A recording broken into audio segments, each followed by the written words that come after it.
My name is Choden. I'm a Buddhist monk and I teach with the Mindfulness Association.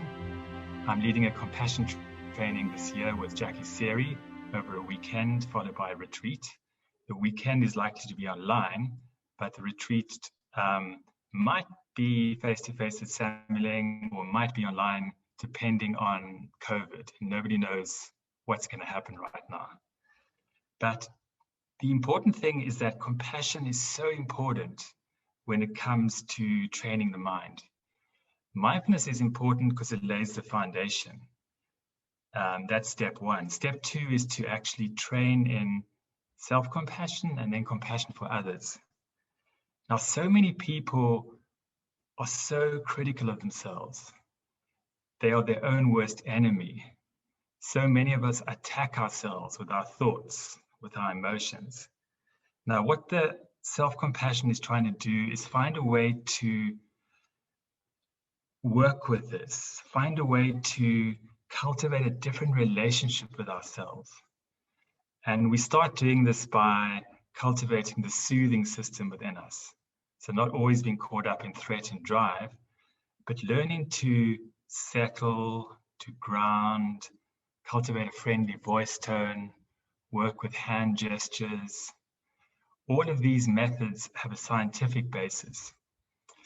And the idea is to gradually build up the inner capacity to cultivate, step into our own inner compassionate power. Each of us have a compassionate potential within us, but not many of us cultivate it. So what the compassion training is trying to do is to help you step into this power you already have.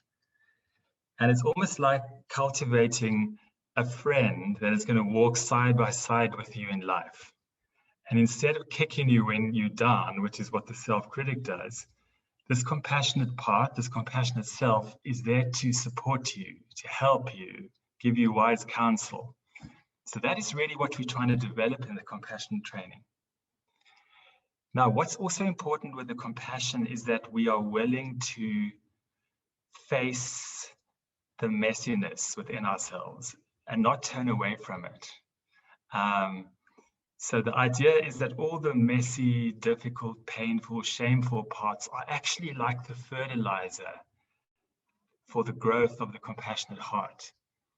So the view is we need this stuff, but this is all that stuff that is the difficult, shameful stuff is what is really needed to grow and develop the compassionate heart within us.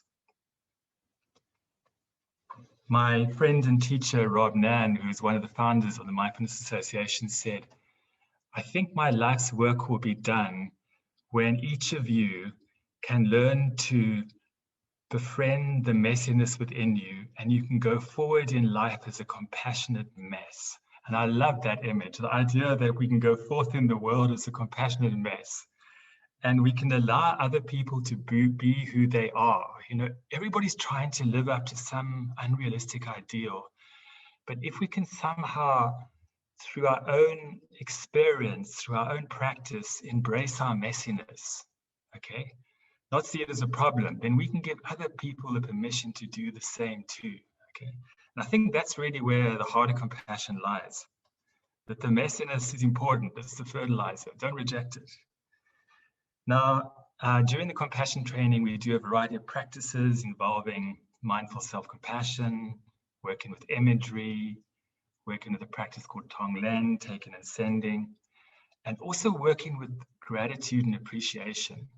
It's so important to balance the work with the compassion work of engaging with difficulty, with also paying attention to the good things in our life and being grateful for them, cultivating appreciation. So that is also really important too.